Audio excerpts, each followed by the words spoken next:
Hi and welcome to RCKicks. On today's show, well, we're going to do a detailed build of this, the TA07 Pro from Tamiya. Now, this is not a new kit. This has been out for quite a while. And I did a video about 2 or 3 weeks ago where I talked about could you go and get a better new in-box kit from Tamiya versus one of their latest ones?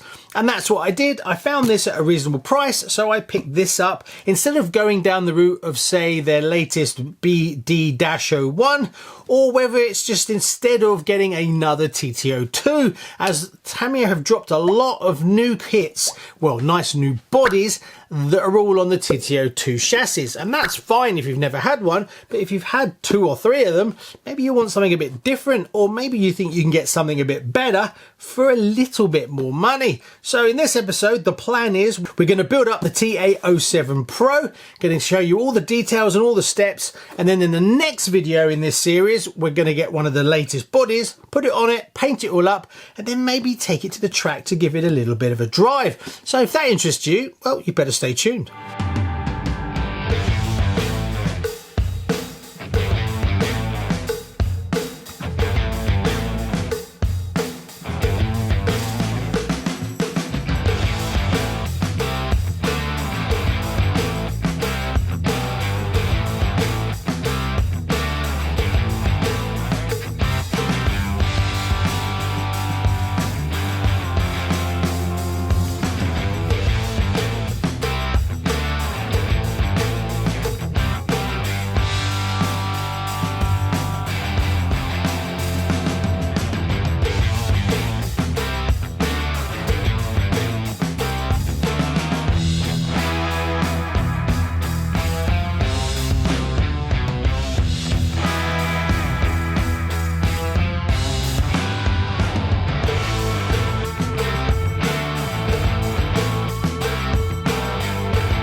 Right, let's get this beauty built. Now we kick off on step 1, funny enough, and that's the arms, the front and rear arms. Now there's going to be a mistake pretty much straight out the box, and that is I thought for some random reason that the front and rear arms are the same. Turns out that's totally not the case, obviously, when you look at these, but for some weird reason I just didn't even notice. So I'm building them up thinking they're all the same, put them on the car, and then I realised I'd put one front on the front and one rear on the front and the same on the rear. Luckily, as I sort of stood back from the chassis, it looked a little bit wonky, and then I realised. But in my defence, I am thinking about quite a lot, not just building the kit, but obviously filming it and how I'm going to edit it. And that's my justification for why I got this so wrong. Now this kit comes with all bearings all the way through. Sometimes what Tamiya does is they give you all the bearings but seem to leave out a few bearings for the steering. On this kit that wasn't the case, you actually got the bearings for the steering as well. And then I found 4 brass bushes. So I was trying to think, what are they for? So it turns out in the oil gear diffs there's extra bearings, and that's what the bushes were for. So it's probably worth swapping them out if you're building up the kit, as it will save you getting into the diffs again when you're finished. Now this isn't an entry level kit from Tamiya by any means, but around the arms and the pivot pins they do still use plastic spacers, so you might want to swap those out for some alley ones if you want to take this kit up a little bit. But it's not like you need to shim the living daylights out of this kit. Also, being the middle level for Tamiya, it doesn't use JIS screws, it's all hex hardware. Now that's fancy. Yep, there's me, still putting the wrong arms on the wrong side. It's really obvious while I'm editing up. At the time, I just didn't even notice. So while I was looking at the TA07 and all the different variants, when I actually got to look at the TA07 MSX, I was amazed just how different it is from the TA07 Pro. You can barely tell it's from the same family, so I'm now very tempted to try and find one, even though I'm pretty sure it's going to cost an absolute fortune. Yay, look, he finally realised he's put them on the wrong side. How? I have no idea. But there you go. I didn't say I was a pro builder. I'm running the London Marathon this year in April 2025 to raise money for Victor. Victor are a charity that support children and young people who are blind and who have got a vision impairment. I know from my work every day what an amazing charity this is and what great work they do. I've organised a raffle so that you can win £550 or $700 worth of RC cars, an amazing prize to spend on whatever you would like.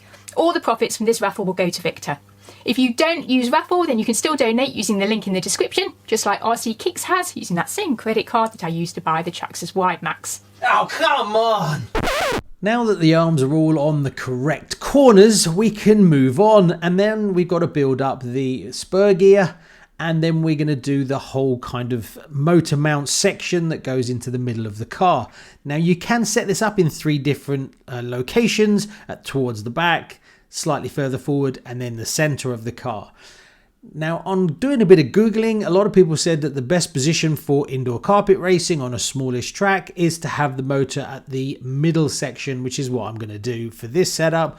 I will try and find a pro setup sheet for a small indoor carpet track, and then I may just dial it into that just to set it up a little bit, but I'll do that in the next video. Now, I don't know why it is, but sometimes when I'm building up a car, I find it really enjoyable. I get really into it, it flows nicely, and I have a great time. Other times I'll build up a car and I don't know whether it's because it's fighting me or it's just something I'm just not getting into, but I'm happy to report on this build, I had a great time. I really enjoyed it and it went together so fast and so easy. I don't know, and it was a little bit different to what I've done before, which made it a bit more interesting for me. So overall, the build experience of this one was really nice. It was quite a clever design, quite simple really how they came up with it. The whole idea is that because you have a belt that runs right through the middle of the car, where the pinion and spur and motor mount goes doesn't really matter as long as it's along the belt area. So that's how they've managed to do it, that they bolt everything to the motor mount, and then the motor mount itself with some angle brackets just screws into the chassis. So that way you can slide it up and down the belt as everything moves with it, the tensioner, the spur gear, the motor, the pinion. It just gets relocated to different locations. So very simple, and it worked really well. And if you wanted to move it and change it, it would only be 2 bolts and then you could slide it up. So it's something that you could tune while you was actually at the track. Now, as it comes with 2 gear diffs, obviously this is now suited more for indoor carpet racing, but there is ball diffs available for it. So you could swap them out, as well as I think you could get a one-way on the front of the car for tuning purposes, as well as anti-roll bars are available. Now, on some Tamiya kits that I've built up, when you build the gear diffs, they actually come with shims to go on the planetary gears. This one didn't at all, which is a bit strange, as there's quite a few shims on different areas of the car, but for this, it didn't come with it. But you get shims to go on the outside main bearings of the diffs, so that's kind of weird. Now, I used the kit oil that came with it, but if I was going to take it racing, I'd probably go way thicker, especially on the front diff. But for now, I'll just build it up as per the instructions.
Now, this wouldn't be a Tamiya if it didn't have a load of upgrades that were available for it. So I had a quick look to see what you can currently get for the TA07. And yep, there is lots and lots of blue bling and upgrade things that you can get for this. But be careful before you go off spending all that money, as adding £30 here, $30 there, you soon get to the point where you were better off hunting for a higher kit than just going in with the Pro and then adding all the bells and whistles. You don't really necessarily need a lot of those unless you're going to be taking your carpet racing really seriously. Then maybe you're better off looking at something that performs a bit better, that's a bit newer. But that's just a bit of advice, and between you and me, I don't always take my own advice, and it's very easy to go, well, I'll just buy that one, and then I'll just buy that one, and before you know it, you're £150 or dollars into upgrades for your chassis. And that is the beauty of Tamiya. So the kit shocks went together really well, and I didn't have any issues with trapped air. I got them to be very consistent first time around. Sometimes some of them will fight you, but on this occasion I just filled up the reservoirs, put the caps on, moved around the piston a little bit, and they all just worked. So I was really chuffed about it. Springs are quite stiff on this, so I did struggle to get the spring mount in. I should have backed off the actual thread a little bit, would have been a little bit easier, but I did them in the end.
Now there's one hop up that I kind of wish was in the kit, and that is the alloy hexes.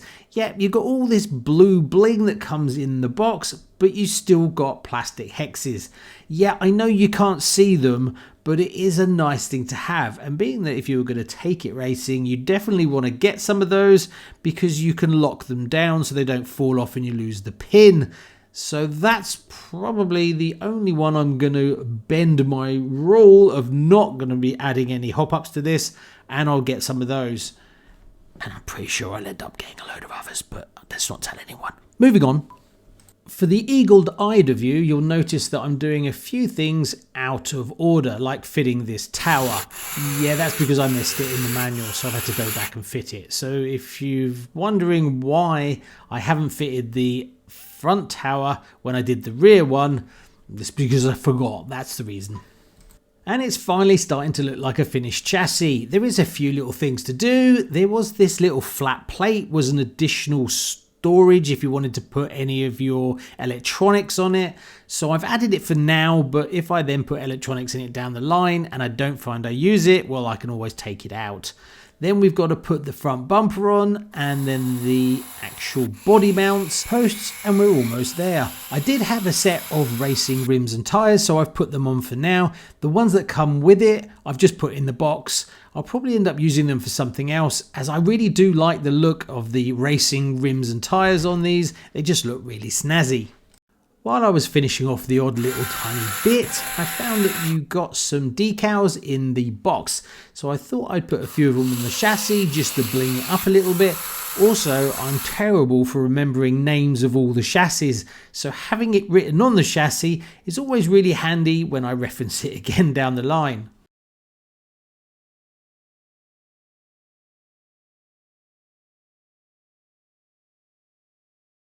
And just like that, I finished it. Well, I haven't put the electronics in it. I've thrown a brush motor in it just for now, really, but that was fun. I really enjoyed that build. It went together really nicely, apart from putting the arm on the wrong side, but we'll skip over that. But I really enjoyed it. I genuinely did. I like it. It's very different to what I've done before. So that makes it a bit more interesting for me, not just banging out the same sort of stuff. And for what I paid for this, the value for money with the better quality plastics, the oil shocks, all the blue bling bits included, really impressed. It felt like I got a good bargain for this one. And especially when you look at something like the TT02 SRX, it just feels like a lot better value. Now granted, before you warriors out there start hitting your keyboards, if you want to go TT02 stock class racing, you need a TT02, right? I'm not saying don't get a TT02 because you won't be able to go TT02 racing. But if you collect shelf queens or you do a bit of carpet track racing where you can run any kind of chassis, there is some serious options from Tamiya out there, as they've just made so many road cars. Lots of different versions with onboard shocks, all kinds of different novel ideas that are really interesting. So if you've built quite a few of the TT02s, instead of going down that route, there is another option. Hunt around, find something that's been out for a while, and maybe you'll get yourself a bit of a bargain. So in the next episode, the plan is we're going to get one of those brand new bodies from Tamiya as soon as they drop. Then I'll fit some electronics in it, and then maybe we'll take it for a little run. Now I do need to get a serious road car to go road racing this year. So comment below, let me know, what's the best road car you've ever raced? And then maybe I'll get something like that on the show. So stay tuned. See you on the next one. Bye-bye.